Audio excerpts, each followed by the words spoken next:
AP మద్యం కుంభకోణం కేసులో నిందితులైన ధనుంజయ రెడ్డి, కృష్ణమోహన్ రెడ్డిల బెయిల్ పిటిషన్లపై తుది నిర్ణయాన్ని Vijayawada ACB court July 2న వెల్లడించనుంది.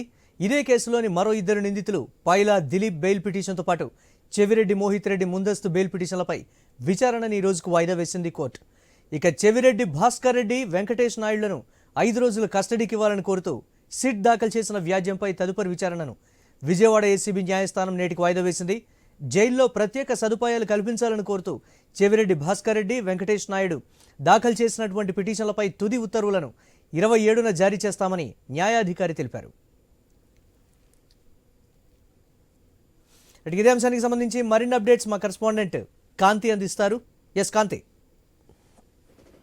Murali, Chevireddy Mohit రెడ్డికి సంబంధించినంత వరకు కూడా హైకోర్టులో ముందస్తు బెయిల్ పిటిషన్ దాఖలు చేయడం జరిగింది. మద్యం కుంభకోణం కేసులో A39 గా చెవిరెడ్డి మోహిత్ రెడ్డి ఉన్నారు. అయితే దీనికి సంబంధించినంత వరకు కూడా విచారణకు రావాలని చెప్పి ఇప్పటికే సిట్ అధికారులు ఆదేశాలు జారీ చేసినప్పటికీ కూడా మోహిత్ రెడ్డి ఇప్పటి వరకు కూడా విచారణకు హాజరు కాలేదు. దీంతో పాటుగా ఏదైతే హైకోర్టులో బెయిల్ పిటిషన్ దాఖలు చేశారో ముందస్తు బెయిల్ కి సంబంధించినటువంటి